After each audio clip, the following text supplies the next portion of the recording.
When I was a newly ordained monk, I always had one question in my mind, because I saw monks acting differently. And some monks, they were like bees. A bee flying from one flower to another. The monks also likewise, some monks, they just have a lot of conversations. So whenever you see him chit-chatting here a little bit, chit-chatting there. And then there are other monks, rarely talking at all. So very restrained, just doing his practice. And I was confused, because it seems that there are different ways of doing it, but both seem to be okay, and nobody said anything.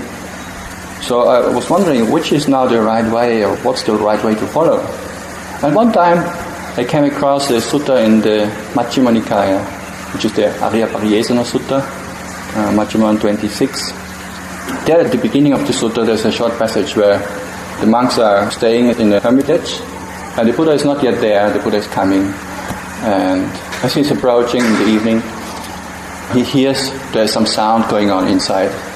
So he was waiting outside until the sound went down. He heard nobody's talking anymore, and then he cleared his throat and knocked on the door. Of course, they opened the gate and asked him in. The Buddha was sitting down on the prepared seat, and Buddha asked them what was the discussion that was going on.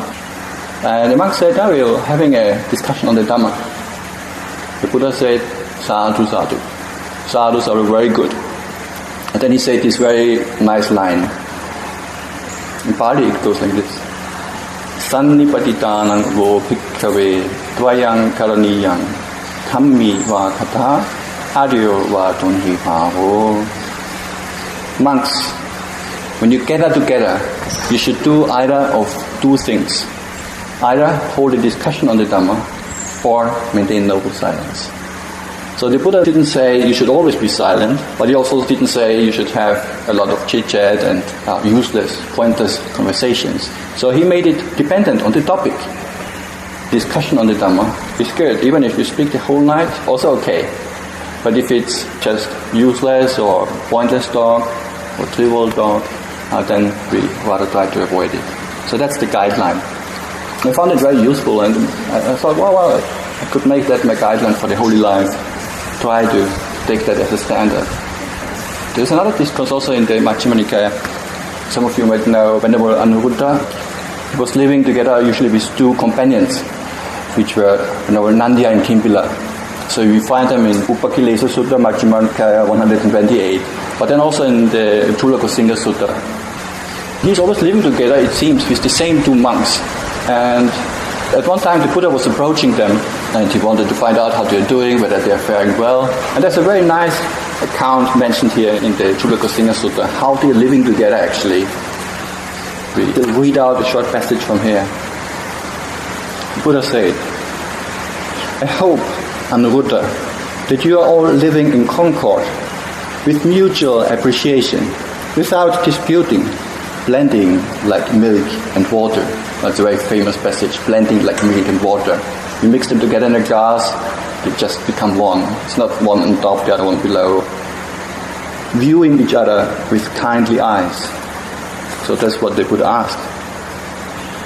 Then Venerable Anuruddha answered, surely, Venerable Sir, we are living in concord, with mutual appreciation, without disputing, blending like milk and water, viewing each other with kindly eyes. But then the Buddha asked, but Anuruddha, how do you live thus? Then Anuruddha said, Venerable Sir, as to that, I think thus. It is a gain for me. It is a great gain for me that I am living with such companions in their holy life. I maintain bodily acts of loving kindness towards those venerable ones, both openly and privately. So what it means is he's doing some service to the other monks, maybe he's preparing a seat for them, putting out water, both openly, so everybody can see. But sometimes he's also doing things, they don't see it, he's doing it, but he's just doing that for them. So it's not about being known about what we do or being seen by everybody for our good deeds, openly and but also privately. I maintain verbal acts of loving kindness towards them, both openly and privately. He's speaking dear, pleasant words to them, but also when they are not around. When he's speaking with other people, he's speaking in terms of loving kindness about them. The friends I'm living together with, they're really good monks. And I maintain mental acts of loving kindness towards them, both openly and privately. Well, the last one is a little bit difficult to understand because how do you have mental acts openly? Because mental acts always seem to be quite private. Any idea? Possibly in their presence and out of their presence. Okay, yeah. Opinion. Opinion. If they have opinion, then his thoughts are open to them. Anyway, for physical and verbal action, it's easier to understand.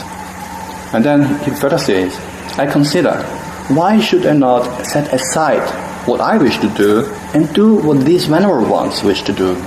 And then I set aside what I wish to do and do what these venerable ones wish to do. We are different in body, Venerable Sir, but one in mind. That's very beautiful, isn't it?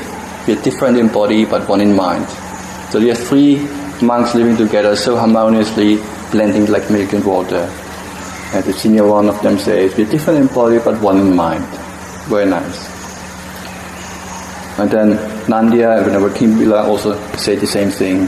That's how we live together, live in concord, and so on. There's also a passage how they live actually, how they act together. I'll read it out also briefly. Whichever of us returns first from the village with alms food, he prepares the seats, sets out water for drinking and for washing, and puts the refuse bucket in its place. Whichever of us returns last eats any food left over, if he wishes. Otherwise, he throws it away where there is no greenery, or drops it into water where there is no life. He puts away the seeds and the water for drinking and for washing. He puts away the refuse bucket after washing it, and he sweeps out the refectory.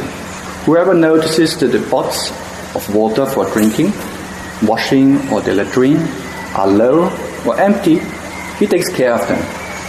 If they are too heavy for him, then he calls someone else by a signal of the hand, and they move it by joining hands.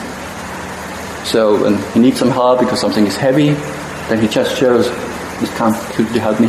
But because of this, we do not break out into speech. So even in this situation, they still try to maintain their silence. But every 5 days, we sit together all night discussing the Dhamma. This is how we abide diligent, ardent, and resolute. So you see, even these three have Dhamma discussions. And from another sutta, I think even for this sutta at the end, we know that three of them are arahants. So even arahants delight, enjoy having Dhamma discussions, dedicate themselves and think about the Dhamma.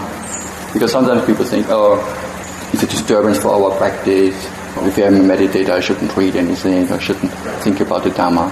Actually, the Dhamma is a support for our practice, very important one. Sariputta also always liked to have Dhamma discussions with the other monks. I think that's a very good guideline for living together and also how to relate to speech. Keep it little, make it valuable, but when we speak it should have reason and then it's fully okay to use it for good purposes.